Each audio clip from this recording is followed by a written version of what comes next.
Hello and welcome to another edition of the Moving Iron Podcast. This podcast is proudly provided by Axon, helping dealers move more iron for almost 100 years. Find out more at axontire.com. Axon was started almost 100 years ago out of a passion for keeping agriculture moving. It's that same passion that drives them today. With a vision for a better experience for both farmer and dealer, they set out to create a better way to move more iron. When you partner with Axon, you get immediate access to a full range of products and solutions designed to meet the complex needs of today's grower. Axon carries all major brands and sizes of tires, wheels, and tracks. From custom colors and sizes to fully customized wheels, you can have the solution for virtually any problem today's farmer is trying to solve. To find more or become an Axon dealer, please visit axontire.com. Moving iron in the 21st century.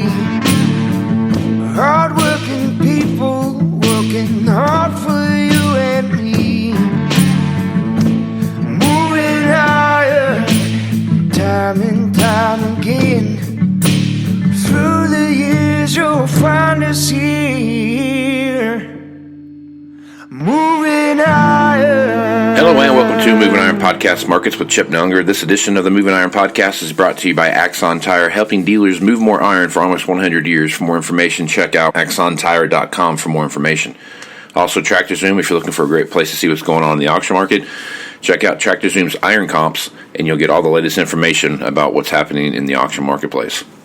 Chip is with Blue Roof Agri Marketing out of Morton, Illinois, and Chip is kind enough to come on once a week and talk about what's going on in the markets. And Chip, there is no lack of things to talk about as usual. There are not. It's crazy out there. Not all of it just related to the grain market. You got the financial markets that are flying around here. This upcoming USDA report. You know, it seems it's one of my least favorite. Actually, not one of it. It's my least favorite report as far as the grain side goes of the year. But that's coming out here next Wednesday on the 31st, and that's going to get a lot of attention, not just from an acreage standpoint, but from the quarterly stocks report standpoint. And so until then, we're just kind of slopping here in a kind of a nasty, volatile range, kind of directionless right now in the grain markets anyway, until we get to that report. And then, you know, along with that, that's also coinciding with the end of a month, end of a quarter. And so you've got a lot of, potential money flow and fund movement that time frame, and, the first 3 or 4 or 5 days of a new quarter and month as well. So things could get a lot more volatile, and, at least one more piece of the puzzle that we're going to get next Wednesday with these reports out. Yep. No doubt about it. So let's talk about the oil market right now. The oil market has rebounded nicely, had a pretty big sell-off last week. I think I lost about $7. Actually, I think I lost like 5% on Thursday, but it kind of started to rebound nicely. We're coming back into that mid-60 range, and that also has a big effect on fuel prices. And also couple that with what happened in Texas with the cold kind of shutting things down for that week, that things got shut down for. So now we're looking at higher oil costs. We're looking at, which means higher fuel costs, whether it be gasoline or diesel, whatever it is. Talk about that market a little bit, what you see happening there. Yeah, so it's been a pretty straight up move really since November, really, in the crude oil market. We were trading in the 30s back, end of last year into November, and then the market started rallying with some hopes that, things would return a little bit back to normal, and, getting the world vaccinated, and, maybe some of these lockdowns are going to end and get people back out driving and normal. So we did have a big run up almost to 70, upper 60s. Now we have sat back since. We had a pretty big down day again yesterday. We were down like another $4. Mm-hmm. And so, it's that old saying that you take the escalator up and the elevator down in these markets. And so I don't know that anything's changed there. I think it's just a normal correction. No market goes straight up forever. I think there's maybe also some fears about some slowing world growth, or maybe, parts of the world that aren't going to open as fast It seems like Europe is still struggling getting people vaccinated, and they still have some fairly strict lockdowns. And I think Germany, locked back down for at least a short period of time. So maybe a little bit of a concern there that caused this break, but it seems like OPEC is holding firm with some of the production cuts that they implemented here over the last year. And so that's kind of tightened things up a little bit. And, I don't see crude oil going a lot lower. Could it, break back into the low 50s? Sure. But, if there's any hint of things getting back to normal and more people getting out and driving and increasing world economic growth, crude oil is going to be the first thing that, rallies. So if you want to, a lot of people talking about inflation and is it here? And, just look at the crude oil market, and that's going to tell you, because it's going to be likely your leading indicator of growth and inflation expectations going forward. So okay, so you hinted to it, and that was my next point I was going to bring up was the dollar and where it's at. So the dollar has been having its I don't know if you want to call them struggles, but it's been kind of going lower and then comes up and goes lower. But it's great for what we see happening in the export marketplace. So talk about that dollar and what you see happen with exports. Yeah, again, I think really you could kind of simplify it into three things. If you want, on the outside markets, it's the crude oil market, like we just talked about, but it's also dollar and interest rates. And really, if you think about it, the dollar and the movements of different currencies against each other across the world, all that is just a differential of interest rates. And our interest rates, especially the long end, like 30-year bond futures, for example, rates have gone up quite a bit over the last 2 or 3 months, in spite of what the Federal Reserve is saying, that no, we're not going to change interest rates, we want lower interest rates. The market itself has pretty dramatically increased interest rates, especially on the long duration stuff. And so as that's gone up, it's really lifted the dollar a little bit. We were kind of teetering on the brink of the dollar falling off the cliff and really stoking some inflation. As interest rates have gone up, that's put a little bit of a bid underneath the dollar, because our rates have gone up way faster than other parts of the world. So that equates to money flowing here for to buy our treasuries and put money here because they can get a better return somewhere else. So the dollar goes up. So there's a lot of give and take with this thing. Was it just kind of a one-off? And rates are going to sneak back lower here over the next quarter, say, and the dollar breaks. That's really going to kind of drive what we see as far as inflation goes. And so there's no right or wrong answer to this, but it's interesting to see how it's going to play out. But right now, rates are on the rise, and that's lifted the dollar. And, you got so much money flowing between all these markets that gets, pushed too far one way. So if rates would come back down dramatically, that's likely going to push the dollar a lot lower. And all this, kind of in the environment of we get tight stocks in the grains, and the grains have their own fundamentals, but a large part of what's going to go on money flow wise is going to kind of flow from what happens with crude oil and the dollar and interest rates. So should be on all our radar screens here. Pretty crowded trade, meaning interest rates have gone up so fast that a lot of money has flown in there. It was, bond futures were record long as far as the funds and speculators, and bond futures and interest rates move inversely. So as money flowed in there and funds were buying bonds, interest rates were going lower, near record lows, or they were record lows. And then, the other shoe dropped and they got out and now got short.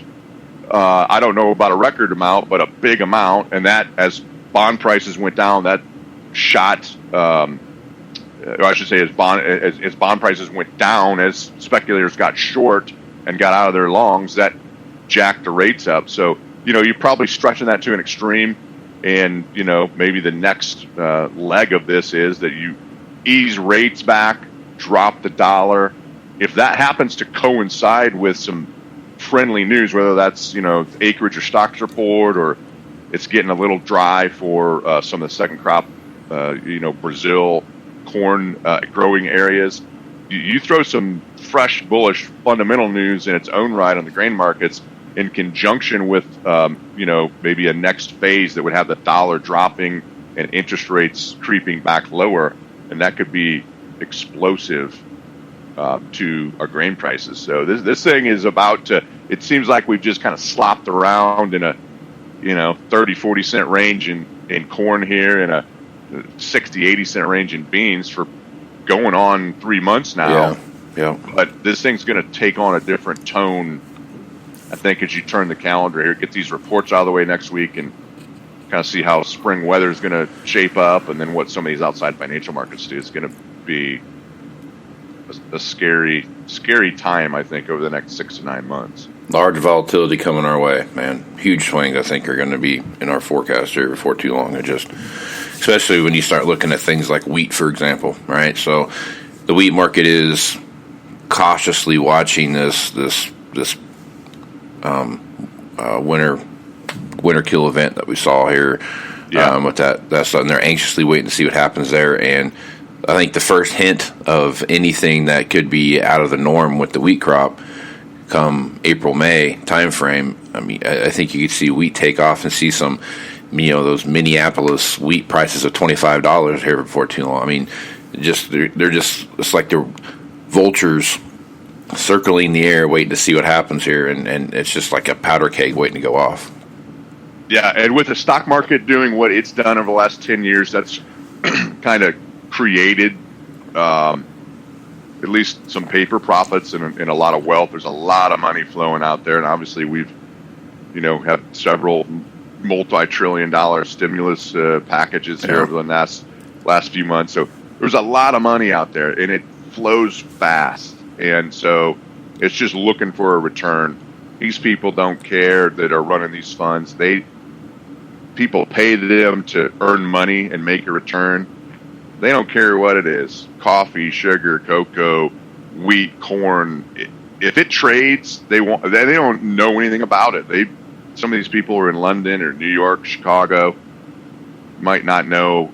If you went to their office or their home, I don't know if anybody's working from an office anymore, but put down a stalk of corn and weed, and then put a bean plant down on their desk, probably couldn't tell you the difference between the three of them, but they might trade multiple millions of dollars in those markets just based on the charts and their own trading criteria. So it will move fast. They just need a little bit of a reason, and this money flows so fast anymore. Look at some of these crazy stock moves that have been in the market, or just look how fast crude oil has gone up, and then broke back $6-7 in the course of 2 weeks, and the velocity of money in these markets is as great as it's ever been, and that just pushes big volatile moves that a lot of times don't make a lot of sense to people.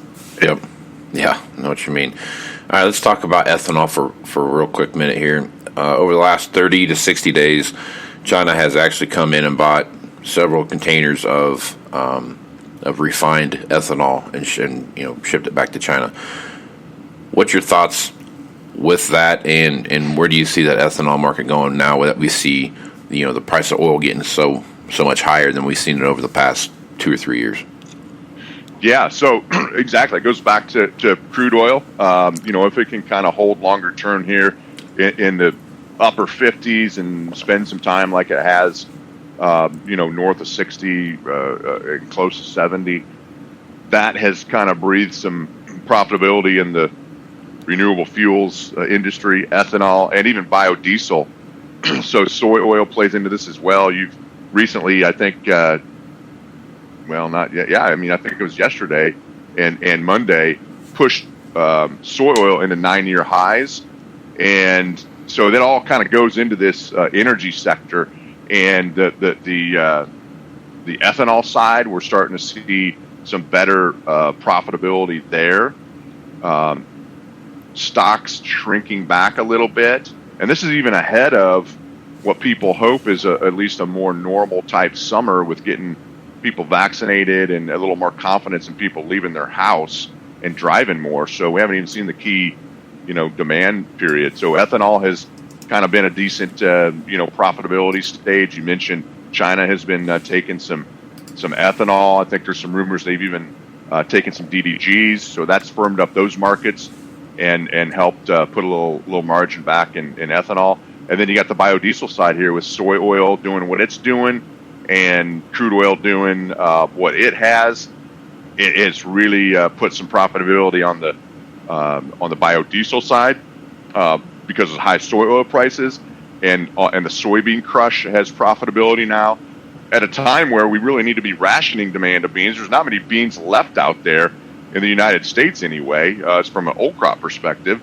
And so what you don't want is increasing demand. So it's really an interesting dynamic here, because, in a period where we should be rationing demand via higher prices, you've actually got some economic dynamics in the renewable fuels industry on the ethanol side and the biodiesel side that are increasing demand. So it's, again, just kind of goes into that pot of stew that we're building here. And then the stocks report next week takes on a lot more importance, because if it's on the low end of expectations, it just could get very, very explosive on old crop corn and beans just because of this demand. And ethanol and biodiesel are a big part of that. Yep. Well, it looks like oil may be a bigger play this week than what we think. There's a giant container ship that's been wedged sideways in the Suez Canal, which is something like 10% of the world's oil goes through. And right now there's several ships that are locked in there, and they say it could take several days to get it unwedged. So huge bottleneck there. There's a lot of geopolitical. There always are when in that area of the world, but there's a lot of things going on with Iran, Russia, Europe. There's a lot. It's like a live chess game out there, and it all directly influences the energy markets. Yeah, I didn't realize the Suez Canal was as narrow as it was in this one particular spot. There, it actually shows a picture of the ship sideways, and it's from bank to bank. I saw that clogged up. So that could run up oil prices here pretty good this week, and I think ethanol would come along with that, especially as demand for biofuels are growing every day. So interesting to watch how that plays out.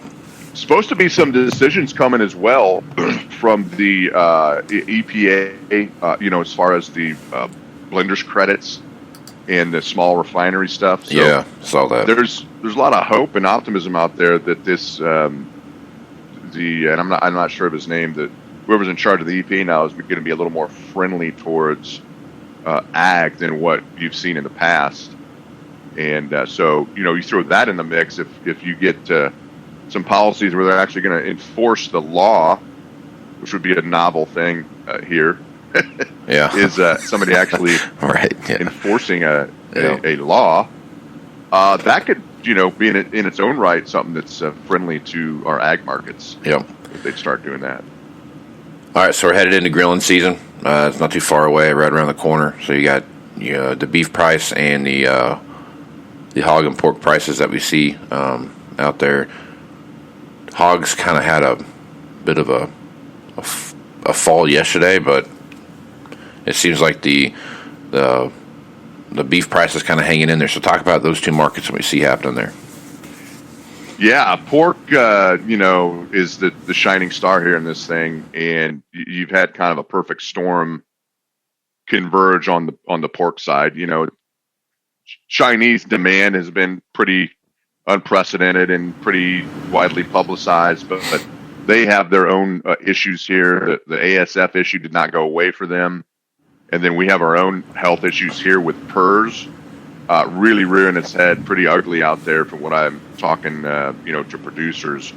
And then at the same time, a year ago during the height of the whole COVID shutdown and the plant closures forced a lot of liquidation from the hog sector, both from and really all classes, but obviously a lot of sow slaughter, and that continues. Actually, the sow slaughter numbers have ticked up, and they're a little bit higher than average. And so you combine all that with a shrinking numbers here, strong demand from China, health issues in our herd here now, and it has really exploded these hog prices. You have cutout values. We now have pork cutout futures.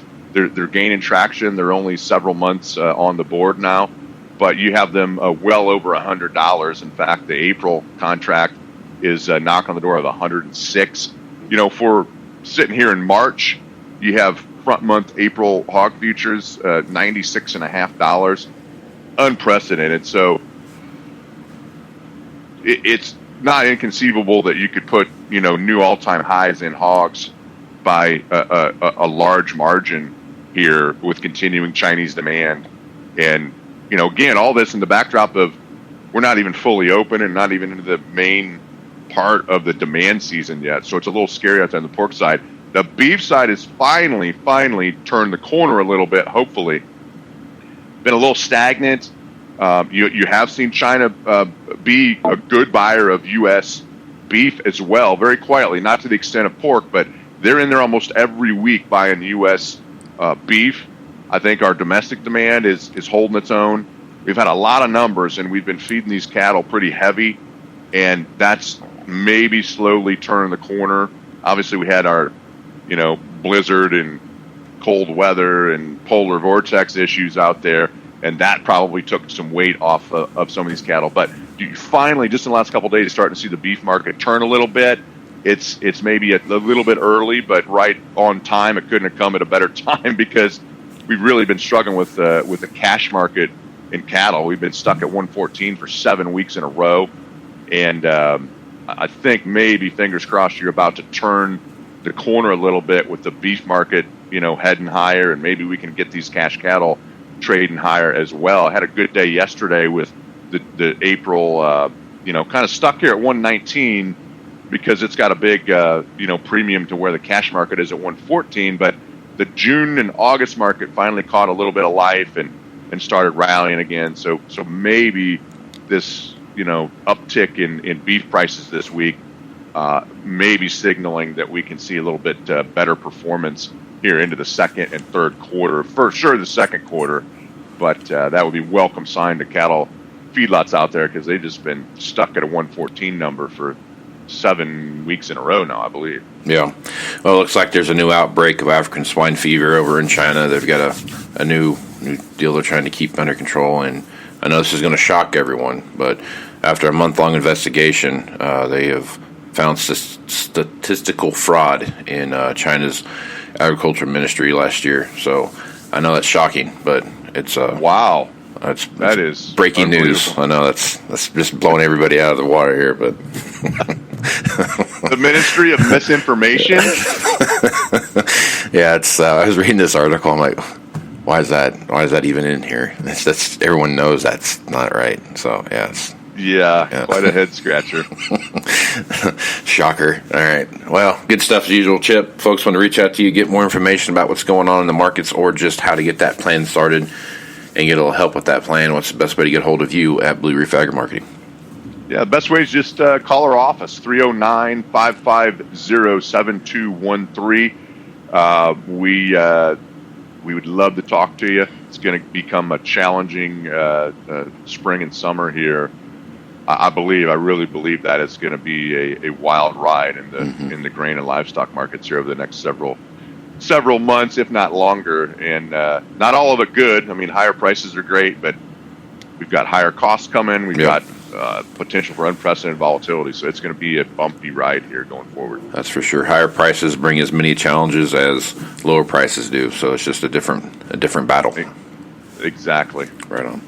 Well, I'm Casey Seymour with Moving Iron Podcast. If you want to check me out, look me up on Facebook, Twitter, and Instagram. That's where you're going to find the latest posts of the Moving Iron Podcast. Also, go to the Moving Iron LLC website, and that's where you're going to find all the latest information about the Moving Iron Summit coming up in Nashville, Tennessee, September 15th through the 17th. Just go to MovingIronLLC.com, and you'll get all the information there that you need about the upcoming podcast and as well as the Moving Iron Summit. So with that, I am Casey Seymour with Chip Nellinger. Let's go some iron, folks. Out. You want to have a meaningful competitive advantage to help sell more equipment. Whether you represent the sales, parts, or management department of an implement dealership, there's a surprising amount of complexity when it comes to tire, wheel, and track technology. Let Axon worry about that so you can get back to supporting your customers. Axon has leveraged years of experience to create a streamlined process that gives you a proven path to help today's grower and sell more equipment. The roots of their organization go back almost 100 years to the invention of the rubber tractor tire. Supporting agriculture is the number one driver of Axon from product development through sales and service. To find more or become an Axon dealer, head over to agmarkets.com. Moving iron in the 21st century. Hard-working people working hard for you and me. Moving iron time and time again. Through the years you'll find us here. Moving iron.